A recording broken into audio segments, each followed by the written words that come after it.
Shalom bien-aimés dans le Seigneur, que l'Éternel vous bénisse. Donc c'est notre deuxième jour d'intervention. Donc j'étais en train de lire avec beaucoup d'attention les commentaires des uns comme des autres. Vous savez, la Bible dit que rechercher la paix avec tous, sans laquelle personne ne verra le Seigneur. Et vous savez, d'abord, la véritable paix, nous la recherchons d'abord avec les Écritures, avec tous les prophètes et tous les apôtres. Mais dans la vie pratique aussi, il faut avoir la paix avec tout le monde. C'est très important. Alors, nous allons donc aujourd'hui conclure notre intervention. Mais avant de pouvoir conclure, je voudrais d'abord, question de prévenir, parce que la Bible dit que il faut voir le mal de loin et l'homme prudent, il s'arrange pour se cacher. Okay? Donc, nous savons déjà que celui qui s'était caché, c'est l'Éternel, parce que la mort venait. Voilà pourquoi Dieu s'était caché. Nous voyons ça très bien avec Noé. Avez-vous remarqué que Noé savait que le jugement allait tomber? Alors, comme un homme prudent, il s'est caché dans l'arche. Exode chapitre 35, le verset 22. Je vais lire parce que je voudrais tout de suite dire que pourquoi j'avais dit que si quelqu'un prêche que l'or, les boucles d'oreilles et qu'on sort, c'est un péché, donc il n'a pas bien compris les Écritures. Et j'avais placé la balustrade pour dire que je n'encourageais pas certaines pratiques, mais il faudrait vraiment avoir l'intelligence pour comprendre la Bible. Donc, Exode, chapitre 35, verset 22. Les hommes vinrent aussi bien que les femmes, tous ceux dont le cœur était bien disposé, apportèrent des boucles, des anneaux, des bagues, des bracelets, toutes sortes d'objets d'or, chacun présentant l'offrande d'or qu'il avait consacrée à l'Éternel. Vous pouvez continuer la lecture si vous voulez. Juste pour vous faire remarquer que après que les femmes aient donné et que les hommes, les fils et les filles ont donné les boucles d'oreilles, les bracelets, autres, pour faire les veaux d'or, en tout cas, Exode 35 nous prouve à suffisance qu'ils n'avaient pas tout donné. Parce que lorsqu'arriva le moment de construire également les tabernacles, les femmes ont également apporté les boucles d'oreilles, les anneaux, les bagues, pour la construction du tabernacle. Alors, je voudrais dire, sans embâche, que prêcher que l'or est un péché, que les boucles d'oreilles est un péché, c'est vraiment très mal présenté l'Écriture. Bon, comme mon bien-aimé Enoch Toubib Lugozi dit qu'il y a possibilité qu'il y ait querelle, c'est pas grave que les frères se querellent. Nous sommes dans la maison de Jacob, notre père. Ceci étant dit, je vais donc rentrer dans le veau d'or. Nul n'est besoin pour moi de pouvoir revenir, parce que je crois que l'essentiel a été dit hier. Donc aujourd'hui, nous allons tout juste continuer pour confirmer ce que nous nous sommes dit hier. Donc, nous prenons notre texte de base, les livres d'Exode, dans son chapitre 32. Nous allons lire le verset 3 et 4. La Bible dit, je m'excuse, tous ôtèrent les anneaux d'or qui étaient dans leurs oreilles et les apportèrent à Aaron. Il les reçut de leurs mains, jeta l'or dans un moule et en fit un veau en fonte. Ils dirent, Israël, voici ton Dieu qui t'a fait sortir du pays d'Égypte. J'ai dit que sur le plan doctrinal, le culte du veau d'or est quelque chose à ne pas faire. Mais je vous avais dit qu'il faut regarder ces choses avec l'œil révélationnel. Et je crois qu'hier, j'avais posé la balustrade. Maintenant, remarquez quelque chose d'extraordinaire qui va arriver ici. C'est que le peuple a demandé à un Dieu, Aaron, qui est devenu prêtre par la volonté de Dieu. Ce n'est même pas par la volonté de Moïse. C'est Dieu lui-même qui s'était choisi Aaron et qui a placé Aaron à côté de Moïse. Alors, lorsque le peuple est allé vers Moïse demander qu'ils ont besoin qu'il leur fasse un Dieu qui marcherait devant eux, qu'est-ce qu'Aaron fait? Aaron prend donc de l'or, parce qu'il a pris tous les anneaux, les boucles d'oreilles, tout. Il a fondu cela en or, et à partir de l'or, il va donc faire un veau. C'est important de retenir ces choses. Il y prit donc de l'or et il en fit un veau et il dit aux enfants d'Israël, voici votre Dieu. Maintenant, remarquez, frères bien-aimés dans le Seigneur. Commençons par expliquer 2-3 petites choses. C'est toujours facile lorsque nous parlons dans la maison parce que nous sommes tout à fait à l'aise. Parce que nous sommes en face des gens qui lisent les Écritures. Des gens qui maîtrisent, qui ont la lecture des Écritures. Donc c'est plus facile pour nous de naviguer. Au premier jour de la création, Dieu crée la lumière. Ça, ce sont des choses que vous connaissez. Au 4e jour de la création, Dieu crée le soleil. J'ai déjà expliqué ici que le soleil, c'est la maison de la lumière. Donc le soleil, c'est le tabernacle de la lumière. Donc, au travers du soleil, la lumière s'est donc tabernaclée. C'est comme qui dirait, Dieu s'est fait un corps. Parce que Dieu est lumière. Et ce corps-là, c'est le soleil. Or, vous savez que lorsque vous regardez le soleil dans toute sa clarté, le soleil a la couleur de l'or. Je voudrais aller doucement pour que chacun de vous puisse me saisir. Quand l'or est épuré et dans toute sa clarté, il va donc briller comme le soleil. Voilà pourquoi, quand Dieu crée le soleil le 4e jour, ce soleil-là, qui dans sa clarté prend cette couleur jaunâtre, cette couleur jaune, qui est en fait l'éclat de l'or, se comprend aussi très bien. Remarquez, lorsque le roi Nabucodonosor ou Nabucodonosor va mettre dans la fournaise ardente Meshach, Shadrach et Abednego, il va donc chauffer la fournaise ardente 7 fois, qui est le chiffre du repos, le chiffre de la perfection, le chiffre de l'entrée dans la chambre.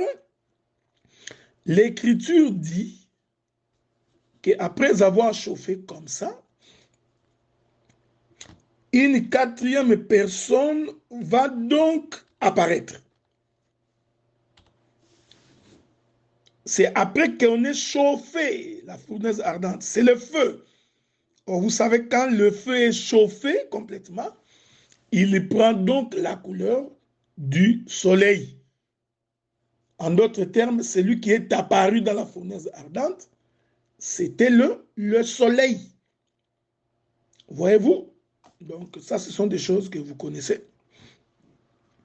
Vous pouvez lire ça dans les livres de Daniel. Donc, si vous lisez ces choses-là, vous verrez ça dans les livres de Daniel. À partir du chapitre 3, vous pouvez descendre et vous verrez ces choses-là. Mais je vais quand même lire ça pour vous, pour une bonne compréhension. Daniel chapitre 3. Daniel chapitre 3, à partir du verset 24. Alors le roi Nabuchodonosor fut effrayé, s'éleva précipitamment. Il prit la parole et dit à ses conseillers, n'avons-nous pas jeté au milieu du feu 3 hommes liés? Il répondit au roi, certainement au roi. Il reprit et dit, eh bien, je vois 4 hommes sans lien qui marchent au milieu du feu et qui n'ont point de mal. La figure du 4e ressemble à celle d'un fils de Dieu. Voyez-vous, donc c'est la lumière éclatante. Je peux également ajouter encore une autre écriture, je crois, pour une bonne saisie. Je suis en train d'expliquer pourquoi le frère Aaron a-t-il pris de l'or pour faire les veaux d'or.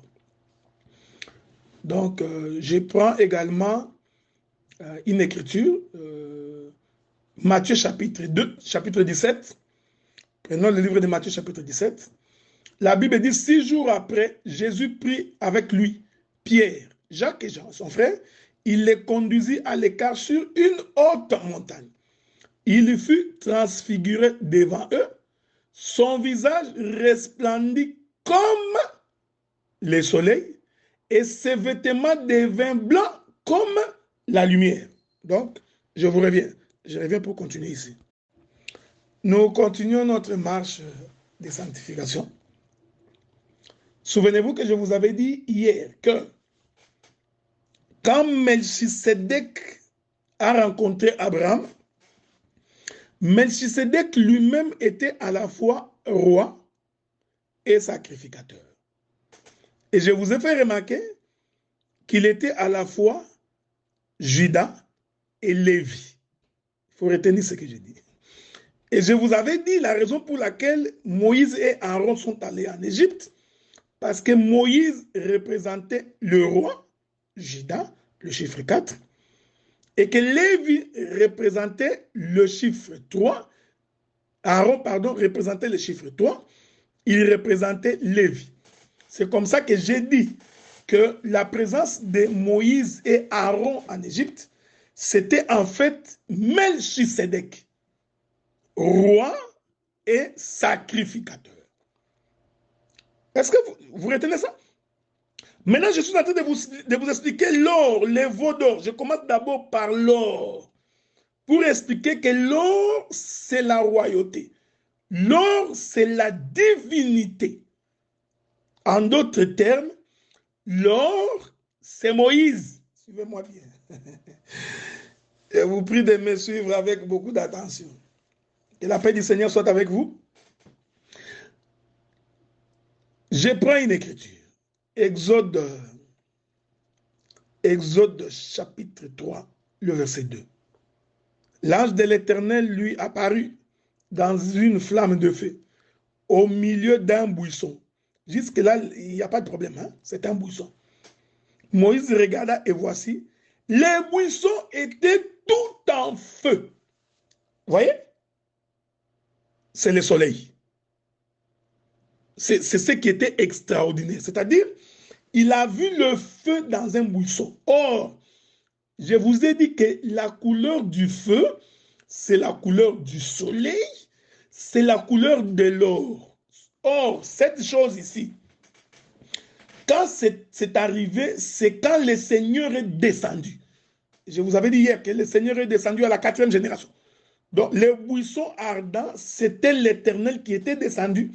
Parce que la Bible dit que l'ange de l'Éternel lui est apparu. En réalité, ce n'était pas l'ange de l'Éternel. Il suffit de lire la suite du verset pour comprendre que quand la Bible dit que l'ange de l'Éternel, en réalité, c'était Dieu. C'est le verset 4 d'Exode 3 qui nous confirme ça.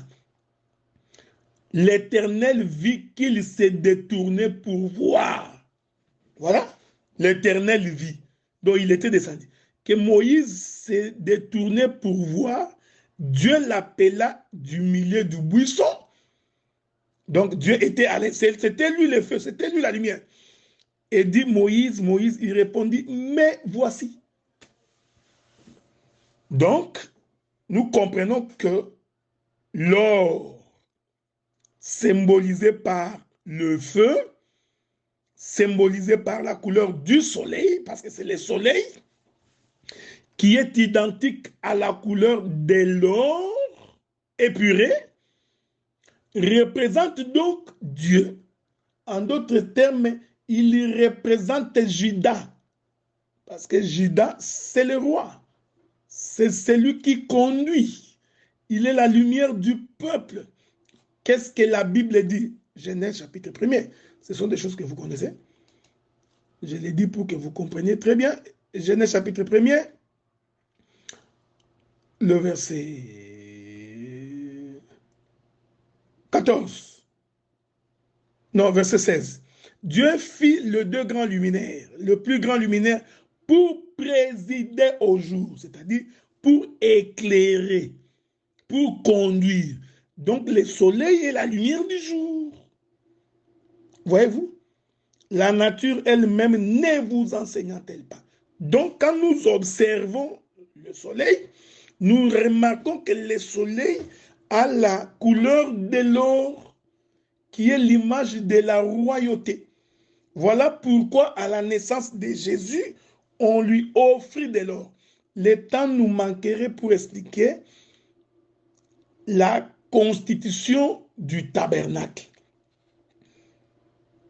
De tout l'or qui intervenait dans le tabernacle, parce que l'or représentait la divinité.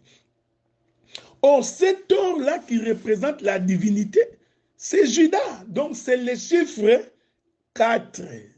J'insiste, frère. Donc, dans ce que Aaron, parce que Aaron c'est un prophète, frère. Aaron ne fait pas des choses par hasard. Il les faisait avec un but. Il était inspiré. Vous allez voir ça, frère. Je demanderai à Lugosi de supporter que je pourrais déborder de quelques 10 minutes aujourd'hui. Regardez maintenant. Donc, l'or, vous voyez? Donc, l'or représentait donc Judas dans les veaux. En d'autres termes, l'or représentait Dieu. Parce que le peuple avait demandé que Dieu descende. Alors, le frère Aaron va donc prendre de l'or, il va fondre ça dans le feu pour que la clarté de l'or puisse briller. Ensuite, il fait un veau. Mais avant que je ne touche les veaux, je suis d'abord en train d'expliquer l'or. Et j'ai dit que cet or-là représente Judas, représente Melchisedec comme roi. Voyez-vous, frère? Représente le 4e. Ça, c'est un premier élément. Deuxième élément à retenir. Il fait un veau, mais il prend de l'or. Logiquement, regardez, frère, je suis en train de faire un effort pour espérer que tout le monde me saisira, parce qu'il y a des enseignements pour les comprendre. Il faut d'autres enseignements pour comprendre d'autres enseignements. Donc c'est pourquoi il y a la complémentarité ministérielle. Généralement, la royauté est représentée par les lions. Hein? Genèse 49, nous avons lu ça hier, non? Généralement, la royauté. Vous allez comprendre pourquoi ces cultes-là étaient un culte qui n'a pas été aimé de Dieu. Pourquoi Dieu n'a pas agréé ces cultes? Parce que Aaron a fait quelque chose que Israël ne pouvait pas comprendre, frère. Genèse chapitre 49, le verset 8. Judas, tu recevras les hommages de tes frères. Ta main sera sur la nuque de tes ennemis, et les fils de ton père se prosterneront devant toi. Judas est un jeune lion. Donc, la royauté, c'est les lions. Vous avez l'écriture, non? On identifie Jésus comme étant les lions de la tribu de Juda. OK? On peut lire ça? Lisons ça si vous voulez bien. Donc, dans les Écritures, le Seigneur Jésus-Christ est identifié comme étant les lions de la tribu de Juda. Il faut bien me comprendre, parce que je vous ai dit que l'or, qui est la couleur du soleil, cette clarté de la lumière représente le roi, représente Juda. Donc, logiquement, pour que l'adoration d'Israël soit vraie, il fallait que Aaron prenne l'or, qu'il en fasse un lion. C'est ici que nous allons virguler. Mais qu'est-ce que Aaron fait? Il prend l'or, il en fait un veau. C'est ici que je vais vous amener à comprendre quelque chose. Vous voyez? Hein? Donc, je précise cette pensée de l'Écriture. Voyez-vous? Vous pouvez ajouter si vous voulez. Apocalypse chapitre 4, verset 7. La Bible dit, le premier être vivant est semblable à un lion. Le second être vivant est semblable à un veau. Vous voyez? Ici, vous allez voir que Aaron a mis dans un même corps les lions et les veaux. Hein? Souffrez. Je vous reviens. Et la paix du Seigneur soit avec vous. Je suis tout à fait à l'aise et bien en paix avec moi-même. Parce que la balustrade a été bien posée. Mais ici, comme le ministère consiste à donner l'intelligence de l'Écriture, il faut que nous expliquions le pourquoi de cet acte-là. Pourquoi ce culte-là, Dieu ne l'avait pas agréé. Parce que je considère que le prophète Aaron avait prophétisé. Quand il faisait les veaux d'or, Aaron prophétisait. J'y viens, regardez frère. Je vous ai dit ceci frère, que l'or est pour la royauté, l'or est pour les lions. Alors que les veaux, c'est un serviteur. Voyez-vous, c'est pourquoi je vous ai donné l'écriture d'Apocalypse. Le second être vivant est semblable à un veau. Or, les veaux, c'est les serviteurs, c'est le bœuf. Marc chapitre 1er. Marc fait une belle présentation de ces choses. Marc chapitre 1er. La Bible dit, premier verset, commencement de l'évangile de Jésus-Christ, Fils de Dieu. Selon ce qui est écrit dans Ésaïe le prophète. Voici, j'envoie devant toi mon messager qui prépare ton chemin.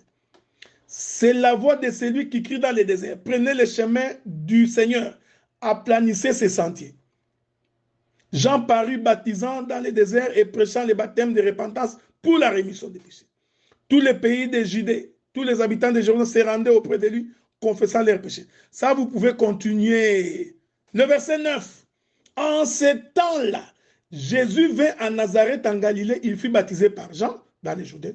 Au moment où il sortait de l'eau, il vit le ciel s'ouvrit, le Saint-Esprit descendit. Ça, vous pouvez continuer. Regardez maintenant. Quand vous prenez le verset 16,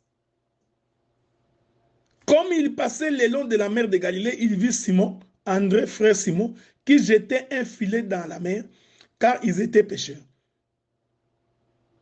Remarquez que Marc, il présente le Seigneur directement comme quelqu'un qui rentre au service. Alors que Matthieu l'a présenté dans la généalogie comme étant le roi, fils de Juda. Vous voyez? C'est l'or, c'est les lions.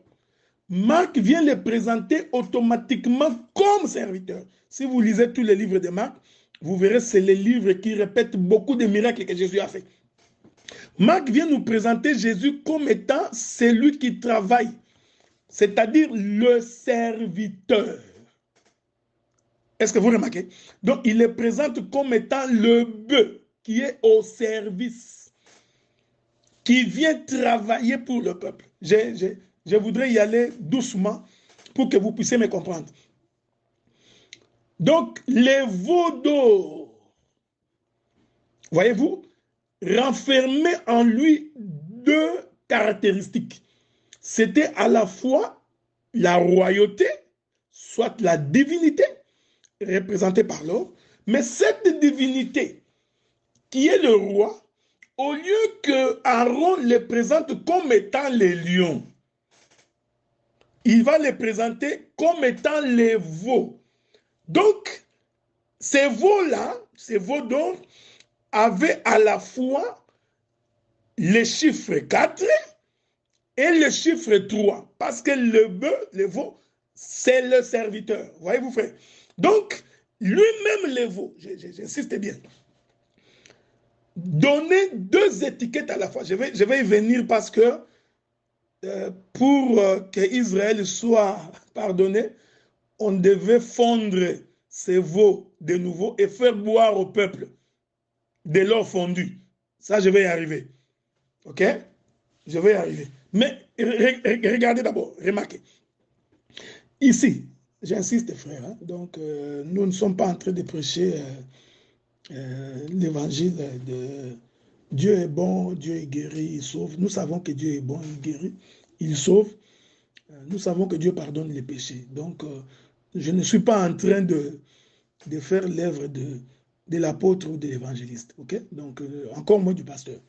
Donc, je suis dans ma chambre. Alors, souffrez que je parle dans ma chambre. OK? Donc, parce qu'il y a beaucoup qui pensent qu'il faudrait nécessairement que nous parlions comme les autres. Non, non, non. Donc, c'est pourquoi j'ai pris que vous me suiviez avec beaucoup d'attention, parce qu'il y a tellement de petits détails que je ne peux pas passer parce que c'est le ministère doctoral. Ce sont ces détails-là, voyez-vous, sur lesquels j'insiste pour relever la pensée de l'éternité. Voyez-vous? Donc, ce que Aaron est en train de faire, Aaron a annoncé ce qui allait arriver. Qu'est-ce qu'Aaron a annoncé? Parce que le peuple avait demandé que Dieu descende, frère. Or, Dieu ne peut pas descendre dans son attribut du roi, le Tout-Puissant. Il ne peut pas. Donc, pour qu'il descende, il faut qu'il devienne comme un homme. Il faut qu'il devienne serviteur. Voyez-vous, frère? Je vais lire le livre de Philippiens, chapitre 2. Lisons le livre de Philippiens, chapitre 2. Philippiens, chapitre 2. Qu'est-ce que la Bible dit? Regardez. Il est écrit ceci.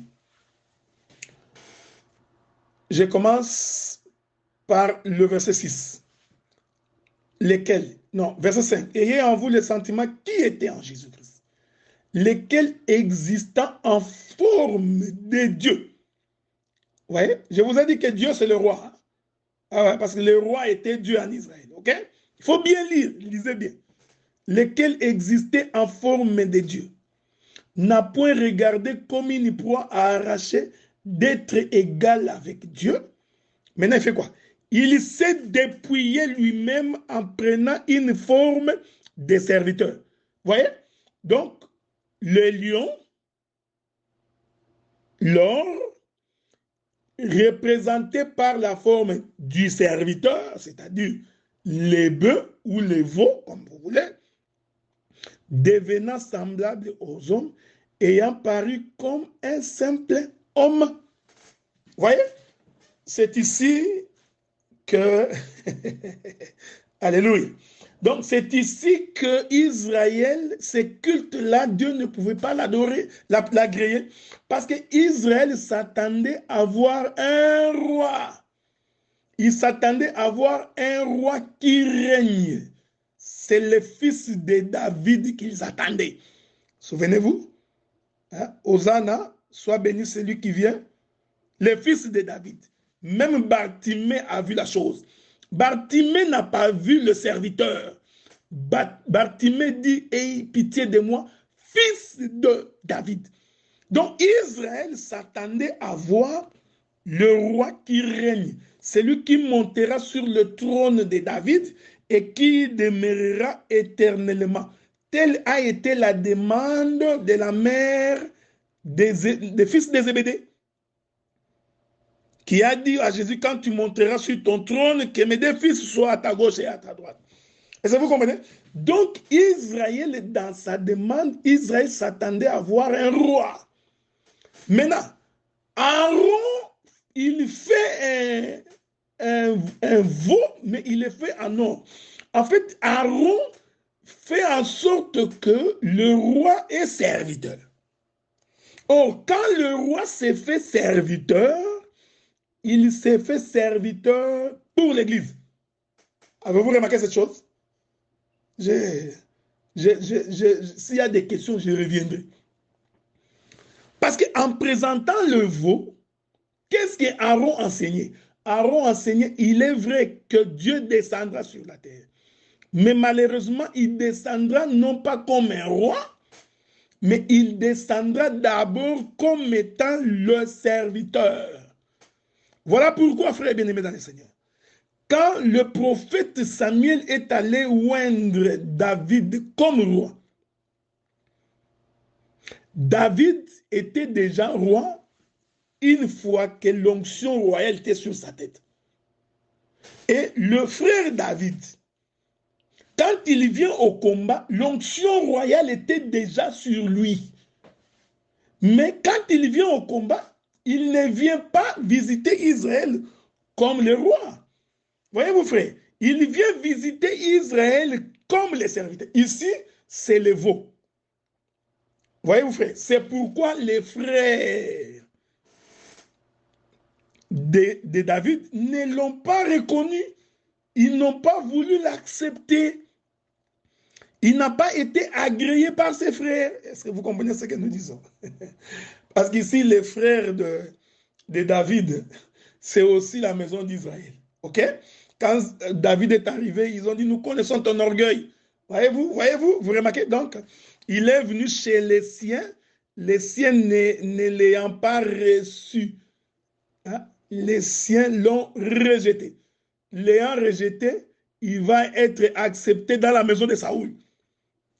Il y a beaucoup de choses à dire ici. Parce qu'ici, la maison de Saül, c'est l'église. Il y a beaucoup de choses à dire ici. Parce que Saül est devenu roi quand Israël a regardé les autres nations. Voyez-vous, hein? Dans la maison de Saül, c'était les autres nations. Mais quand il est d'abord venu chez ses frères l'ont rejeté. Ouais, c'est ce que j'explique. Pourquoi Dieu n'a pas agréé le culte du veau d'or? Parce que ces veaux d'or-là, c'était une prophétie qui concernait l'Église. C'était une prophétie pour dire que le Dieu véritable est représenté par l'or. Le roi, le Seigneur de gloire, la lumière qui éclaire le monde.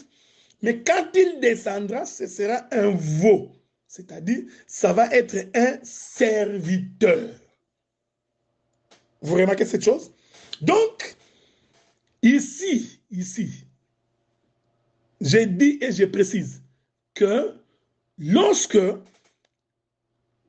Aaron est en train de faire les veaux d'or, ces gestes-là, Aaron prophétisait sur le fait que la divinité deviendrait serviteur. La divinité porterait un corps. Est-ce que vous remarquez? Je vous reviens. Que le Seigneur vous bénisse. Donc, la Bible dit que vous qui jadis devrez déjà être des maîtres, donc vous en êtes encore au lait. J'ai évoqué cette écriture pour dire tout simplement que il y a des nourritures pour les bébés, donc pour les gens qui n'ont pas encore des dents. Et je crois que c'est la raison pour laquelle il y a complémentarité ministérielle. Parce qu'il y a des ministres euh, qui sont spécialistes de fabriquer du lait. Dieu leur a donné cette capacité-là de fabriquer du lait. Bon, il y en a aussi d'autres à qui Dieu a donné de préparer la viande avec les os, donc pour que les os soient broyés. Tout ça, ça édifie le corps de Christ. C'est complémentaire. Vous voyez, remarquez, hein? Pendant que je marche ici, je sais que les prophètes peuvent trouver beaucoup de choses à dire. Donc, comme je ne suis pas ministre prophète, je ne voudrais pas mettre mes pieds souvent dans leur chambre. Mais je vais quand même donner quelques pistes pour que le bien-aimé puisse nous saisir. Rentrons toujours dans Exode chapitre 32. Rentrons là-bas. Je vais lire une écriture. Exode 32, je commence par le verset 18. La Bible dit, Moïse répondit, ça c'est quand ils ont commencé à célébrer les veaux d'or. Hein? Parce que j'ai dit que cette célébration du veau d'or, Dieu ne l'avait pas agréée parce que ce n'était pas la dispensation d'Israël. Parce que Israël, lui, attendait voir un Messie régnant, le fils de David sur le trône. Il ne s'attendait pas de venir voir un animal de sacrifice. Parce que les veaux, les bœufs, est un animal de sacrifice. Alors que le lion n'est pas un animal de sacrifice. Est-ce que vous remarquez cette chose? Donc, le lion ne peut pas monter sur l'autel, frère. Parce qu'il est fort. Il ne peut pas monter sur l'autel. Il y a tellement de choses à dire ici. Voyez-vous? Mais tandis que le bœuf, les veaux, c'est un animal de sacrifice. Donc Israël ne s'attendait pas à voir un roi qui va mourir. C'est pourquoi Judas ne croyait pas que Jésus allait mourir. J'ai dit ça, il ne pensait pas. Même Pierre, quand Jésus a annoncé sa mort, Pierre dit, non, tu ne peux pas mourir. Parce que l'entendement d'Israël, c'est que le roi, c'est le lion. Symbolisé par la couleur de l'or, par le soleil, c'est le puissant, c'est celui qui règne sur le trône, il ne peut donc pas mourir. Est-ce que vous comprenez ce qui se fait? Mais le frère Aaron, il va donc prendre cette étiquette, ce symbole de la divinité, du roi, représenté par l'homme, mais il en fait un veau qui est un animal de sacrifice. C'était pour dire que les dieux que vous demandez, celui qui devrait descendre pour marcher devant vous, c'est un Dieu qui doit monter sur l'autel. Oh, pour monter sur l'autel, il faut que celui qui était Dieu, qu'il se fasse serviteur. Est-ce que vous remarquez cette chose?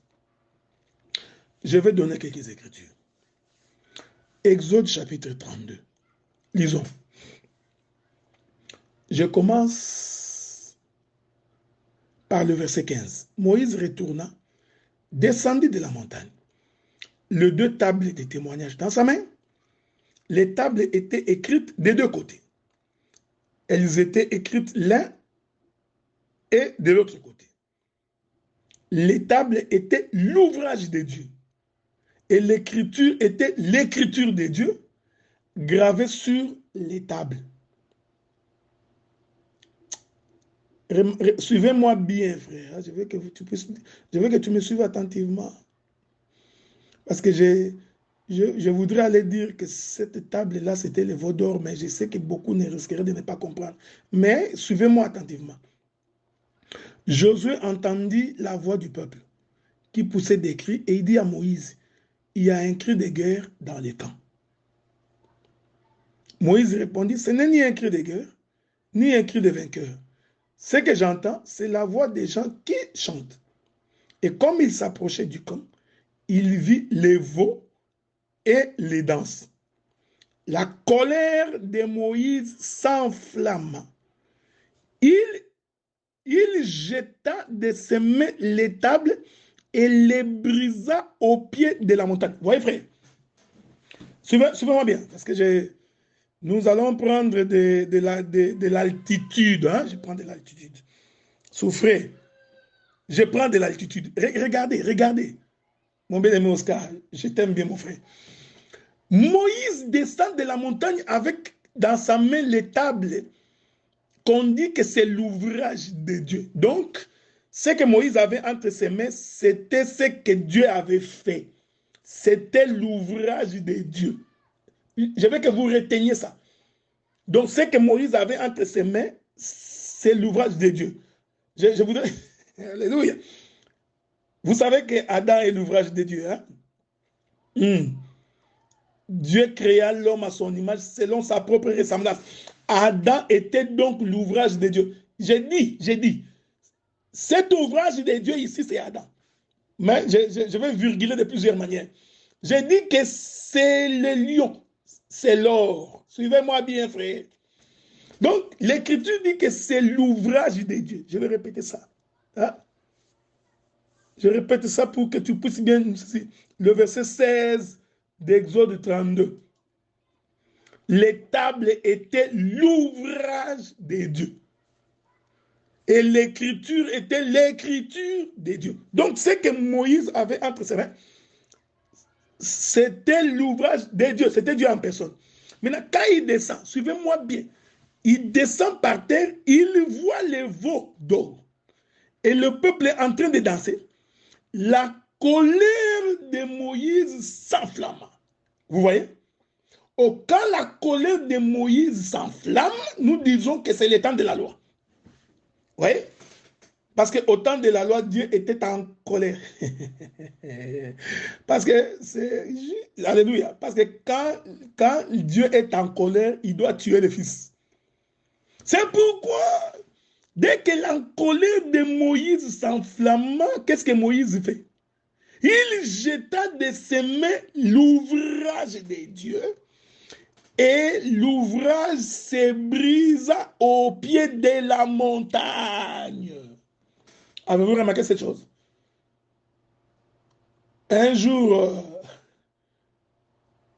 je crois que c'est Pilate ou c'est Anne qui pose la question pourquoi Jésus devait-il mourir? Ces gens répondirent, ils dirent selon notre loi, voyez-vous, cet homme doit mourir. Oh! Dieu est dans la loi, Dieu était en colère. Œil pour œil, dent pour dent. Donc, le Moïse qui s'enflamme ici, c'est Dieu au temps de la loi. Est-ce que vous remarquez cette chose? Je vais descendre dans les veaux, frères. Je vous avais dit que nous allons sanctifier les veaux. Hein? Suivez-moi bien. Est-ce que vous comprenez? Donc, c'est Moïse qui s'enflamme là, c'est le temps de la loi. C'est Dieu en colère. Parce que Luc chapitre 24, verset 44. Jésus, sur le chemin d'Emmaüs, parlait aux disciples, leur disant comment ils devaient souffrir, comment ils devaient être mis à mort. La Bible dit, selon qu'il était écrit de lui dans les psaumes, dans les prophètes et dans la loi. Donc, vous voyez, frère, donc, le temps de la loi, c'est ce temps-là qui a décidé de la mort de Jésus. Voilà pourquoi, quand Moïse descend, il voit les veaux d'or. Je vous ai dit que les veaux d'or ici, cette adoration n'était pas agréée parce qu'Israël n'avait pas vu le Fils de Dieu mourir. Vous voyez, or les veaux, c'est un serviteur, c'est l'animal de sacrifice. Est-ce que vous remarquez cette chose? Donc, Moïse, quand il arrive, qu'est-ce qu'il fait? Il jette l'ouvrage de Dieu. Hébreu, le livre des Hébreux. Je vais lire le livre des Hébreux. Bon, ça, ce sont des choses, ça risque de nous prendre des années de prédication pour que les gens puissent comprendre, mais qu'est-ce que vous voulez? On n'a pas le choix. Mon bien-aimé Lugoz nous contraint à ne parler que pendant 2 jours. Alors, on n'a pas le choix pour les respecter, même s'il est jeune en âge, mais c'est quand même lui notre chef ici. Nous respectons ce qu'il dit. Je prends le livre des Hébreux. Prenons le livre des Hébreux, le chapitre... souffrez, hein? Je suis en train de chercher cette écriture-là. Hébreux chapitre 10. Prenons le livre des Hébreux chapitre 10. Nous allons voir qu'elle nous dit l'écriture là-dessus. Hébreux. Hébreux chapitre 10. La Bible dit ceci. Verset 4. Car il est impossible que les corps de taureaux et de boucs ôtent les péchés. C'est pourquoi Christ entra dans le monde, dit, tu n'as voulu ni sacrifice ni holocauste, mais tu m'as formé un corps. Vous voyez, l'ouvrage de Dieu. C'est Jésus-Christ. Tu n'as agréé ni holocauste ni sacrifice pour les péchés. Alors j'ai dit, voici, je viens dans le rouleau du livre, il est question de moi pour faire, ô Dieu, ta volonté. Voyez-vous, frère? Donc, l'ouvrage de Dieu, c'était Jésus. Mais pourquoi Jésus est-il venu dans le monde? C'est Moïse qui descend de la montagne qui est le ciel. Il quitte donc le ciel, il descend avec l'ouvrage de Dieu qui est le Fils. Donc, quand l'ouvrage est en train de descendre, frère, c'est ça que nous disons. C'est le roi, la divinité qui devient un veau, qui devient un serviteur. Quand il voit le veau d'or, il fait quoi? Il jette l'ouvrage de Dieu. Cet ouvrage qu'on jette là, qui vient se briser au bas de la montagne, nous disons que c'est ça la mort du Seigneur Jésus-Christ. Le temps nous manquerait pour expliquer les bas de la montagne que c'est le parvis, c'est les lieux du sacrifice, c'est Golgotha. Je vous reviens, hein, je vous reviens. Nous continuons notre marche de sanctification. Saisissons l'occasion pour vous saluer encore, en espérant qu'il n'y a pas beaucoup de turbulences. Surtout quand vous prenez un appareil Airbus 730, vous ne sentez pas beaucoup de turbulences. Mais quand vous prenez CA pour vous rendre à Goma, comme il y a beaucoup de montagnes, il est possible que vous sentiez beaucoup de turbulences. Que le Seigneur vous bénisse. C'était une façon de dire que nous sommes en train de sonder les profondeurs de l'Éternel. Parce que la parole de Dieu, c'est aussi la profondeur, c'est la hauteur, la longueur et la largeur. C'est la parole de Dieu. Donc, on ne peut pas refuser la profondeur de l'Écriture. OK? On ne peut pas refuser cela. J'étais en train de dire ceci. Vous voyez? Quand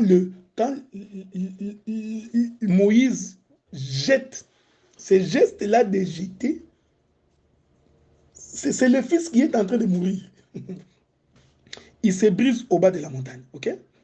C'est là que j'étais avec vous. Maintenant, regardez le verset 20. Exode chapitre 32, le verset 20. Je vais lire ça calmement. Qu'est-ce qu'il fait, Moïse?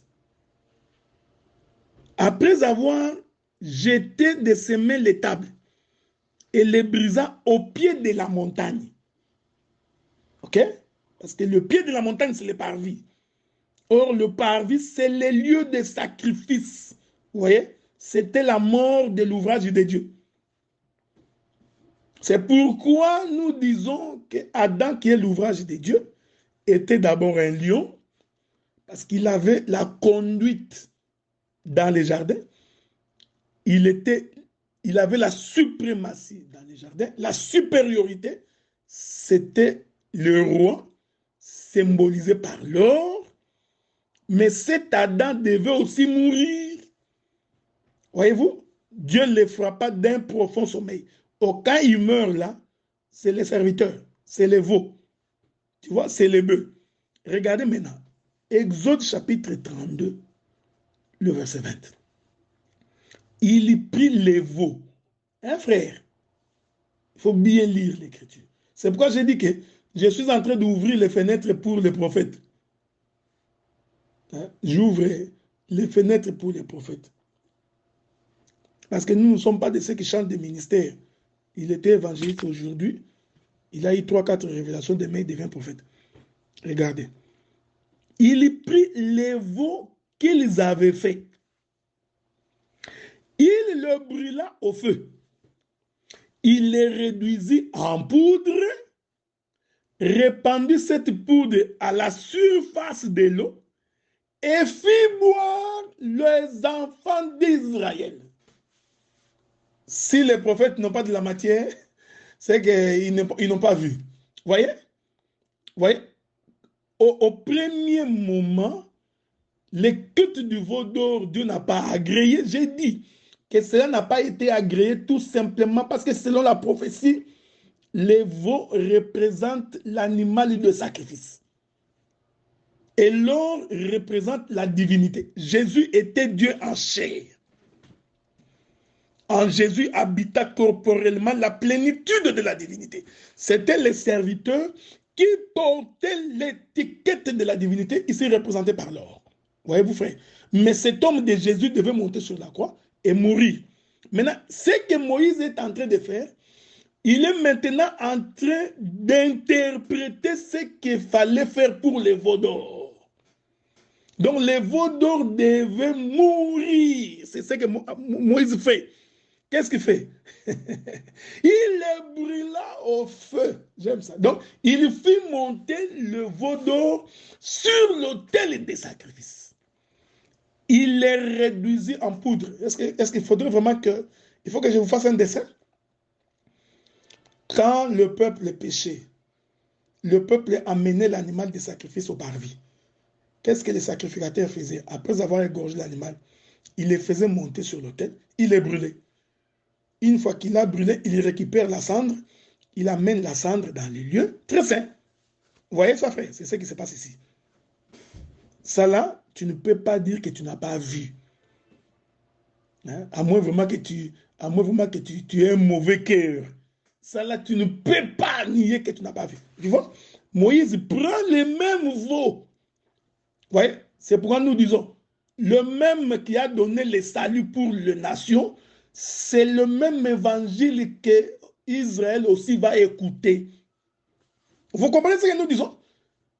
Vous voyez? Donc, l'évangile que nous confessons aujourd'hui, quand bien même que Israël est frappé dans l'aveuglement, parce que le Messie souffrant et mourant qui était venu n'était pas destiné pour eux. Voilà pourquoi il est venu vers nous. Nous croyons à cet évangile. Mais après avoir cru à cet évangile doit être prêché de la même manière en Israël. C'est ce que Moïse fait. Il prend le veau, vous voyez, les brûle au feu, les réduisit en poudre. Il y a des enseignements ici. Répandit cette poudre à la surface de l'eau. J'aime ces choses. Et fit boire à tous les enfants d'Israël pour ôter les péchés. Est-ce que vous voyez, ici, il faut faire attention. Cela veut dire tout simplement que l'évangile que nous avons après la croix, parce que ici, les veaux ici, c'est l'image de la croix. Les veaux qu'on brûle, qu'on est en train de réduire la cendre. Vous voyez, en poudre. Et qu'on jette la surface des eaux.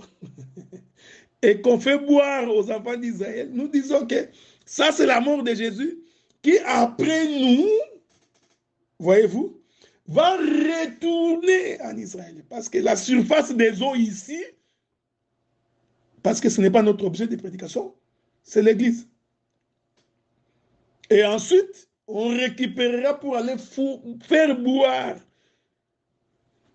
Ici, vous voyez, Moïse est à la fois les deux oins, hein? Les deux oliviers. Moïse, il est. Quand il est en train de faire boire le peuple là, Moïse est l'image de deux oliviers qui apparaîtront en Israël pour ôter les péchés qui est dans ce peuple-là. Est-ce que vous comprenez ce que nous disons? Je reprends maintenant. Parce que je suis en train d'atterrir en douceur. Donc vous comprenez que les veaux d'or était un culte non agréé pour Israël parce que Israël s'attendait à voir le lion. Israël ne s'attendait pas à voir un serviteur. Il ne s'attendait pas à voir quelqu'un qui allait souffrir, pas un bœuf. Israël s'attendait à voir les lions. Parce que pour Israël, les lions ne peuvent pas mourir parce qu'il n'est pas l'animal de sacrifice. Mais ce qu'il n'avait pas compris, que les seigneurs devraient d'abord souffrir.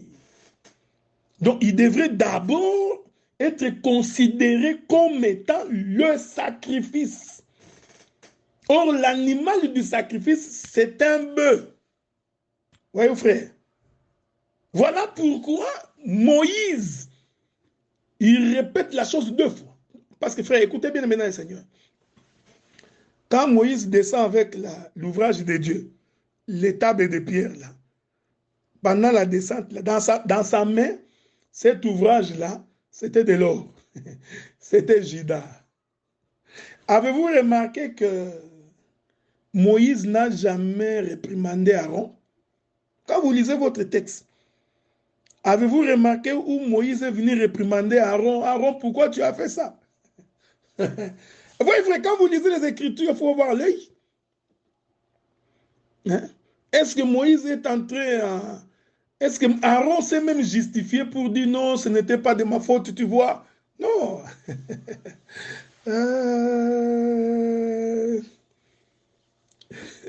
Remarquez, la Bible dit, je répète ça.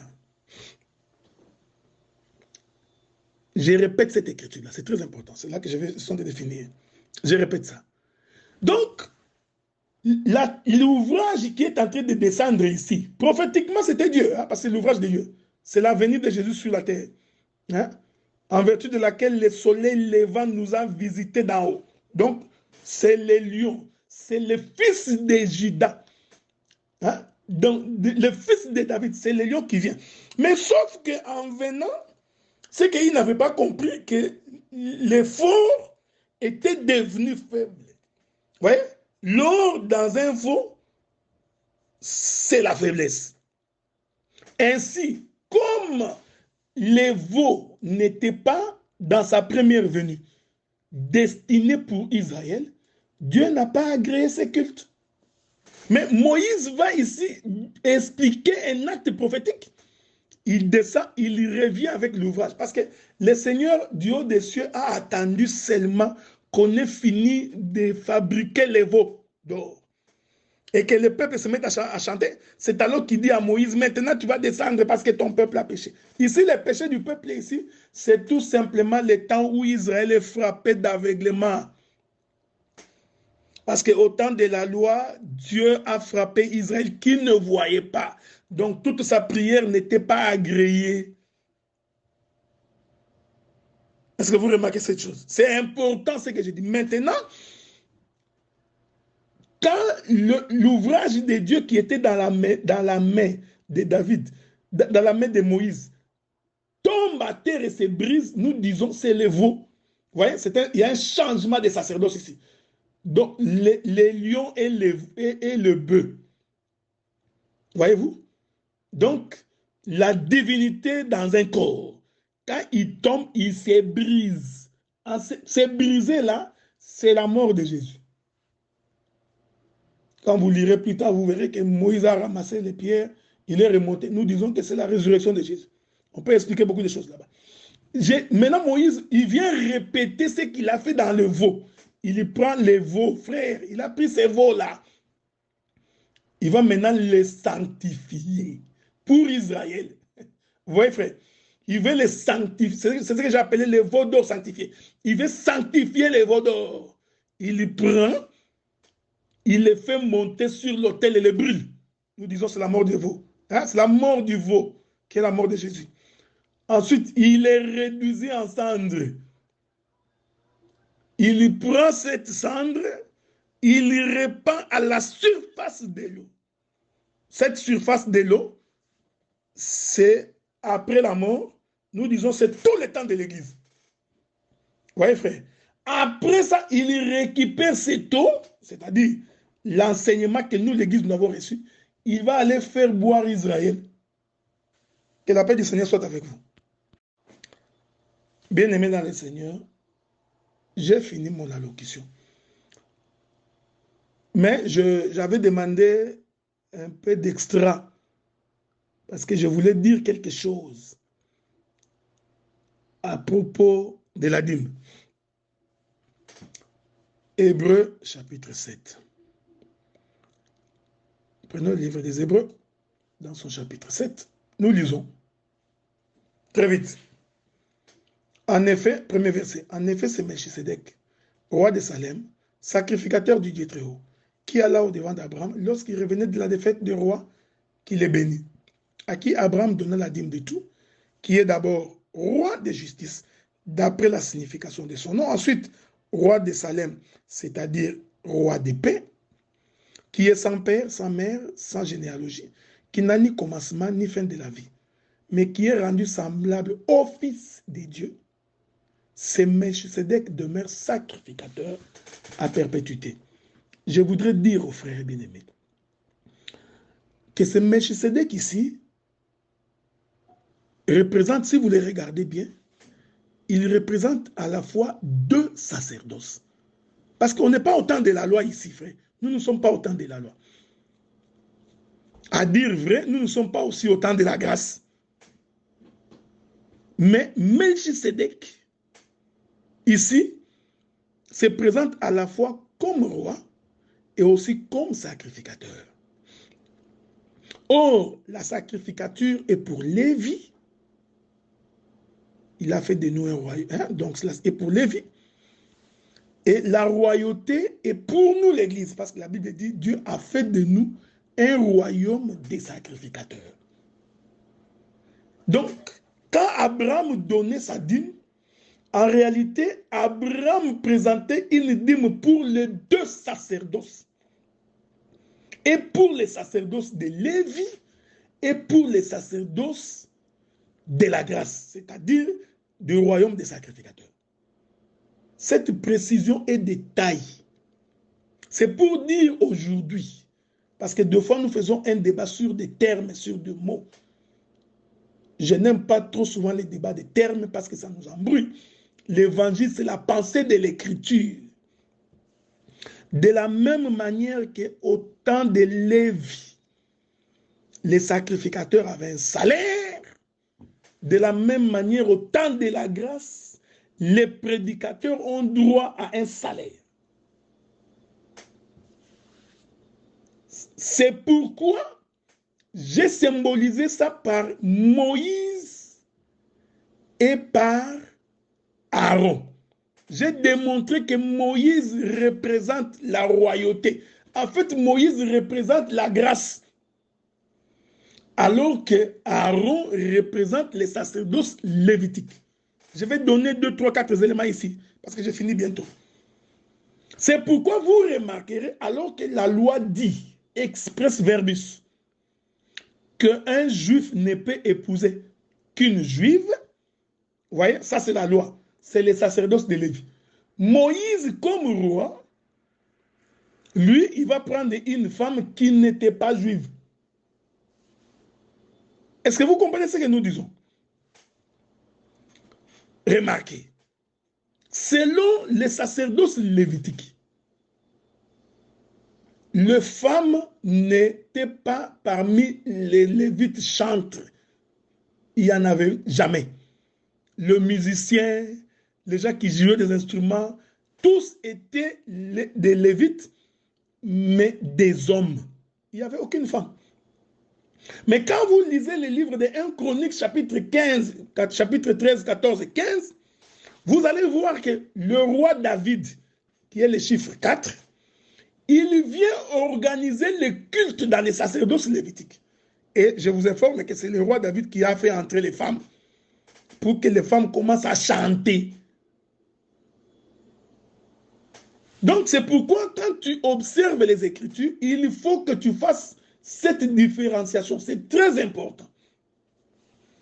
Mais d'un côté comme de l'autre, les deux choses sont faisables.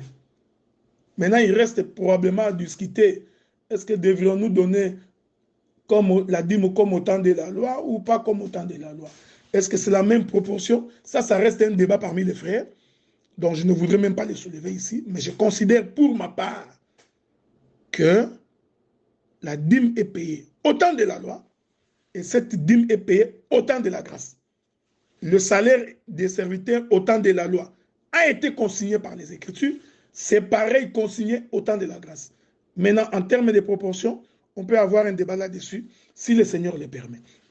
C'est pourquoi j'ai insisté pour dire que lorsque le Seigneur fait la promesse à Abraham, il dit ceci, je voudrais vous trouver quand même cette écriture-là, si le Seigneur me permettra de les trouver, parce que je suis en train de finir. J'essaie de trouver cette écriture-là, c'est important. Attendez, je suis en train de chercher des moyens de finir, si ça va être possible. Il y a une écriture que je cherche là, c'est là que je finirai. Hein? Ensuite, je vous laisserai digérer cette chose-là. Exode chapitre 20, le verset 5. Exode chapitre 20, le verset 5. La Bible dit, tu ne te prosterneras point devant elle, tu ne les serviras point, car moi l'Éternel ton Dieu, je suis un Dieu jaloux, qui punit l'iniquité des pères sur les enfants, jusqu'à la 3e et la 4e génération de ceux qui me haïssent.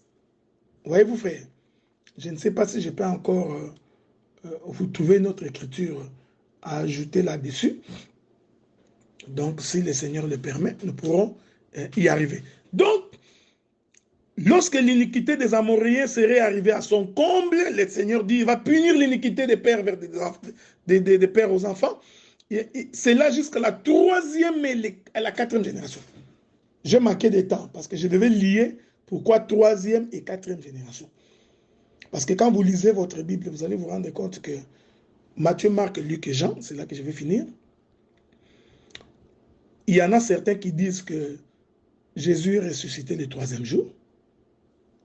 Il y en a d'autres qui disent 3 jours après. Est-ce que vous voyez ce que je dis là?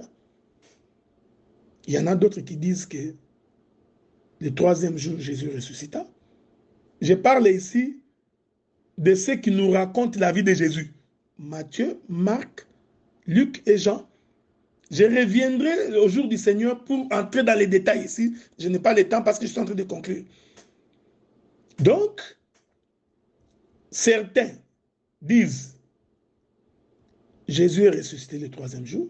D'autres disent 3 jours après Jésus ressuscita. En réalité, qu'est-ce que la parole voudrait dire? La parole est tout simplement en train de relier les chiffres 3 et les chiffres 4. Ils mettent ensemble Moïse et Aaron. Voyez-vous? Donc, le service d'expiation du péché qui s'est fait dans le chiffre 3 et la marche de sortie qui s'est fait dans le chiffre 4 qui est le frère Judas. Que le Seigneur vous bénisse. Je remercie vous tous qui m'aviez suivi avec beaucoup d'attention. Il est possible qu'il y ait des zones d'ombre parce que c'est en 2 jours que nous avions parlé, mais si c'était un séminaire, nous aurions dû faire probablement 1 semaine ou 2 semaines. Que la paix du Seigneur soit avec vous, sa bonté vous couvre. Je remercie les hommes de Dieu connectés qui nous ont suivis, qui m'ont suivi. Je remercie mes aînés, il y en a beaucoup qui m'ont prêché cet évangile. Donc, je remercie également l'administrateur principal du groupe, mon bien-aimé Enoch de Gozi Toubib, j'aime son nom. Vous tous amoureux de la bonne nouvelle, mon bien-aimé le pasteur Green, je te salue également. Que Dieu vous bénisse. Je vous souhaite donc de passer une bonne soirée.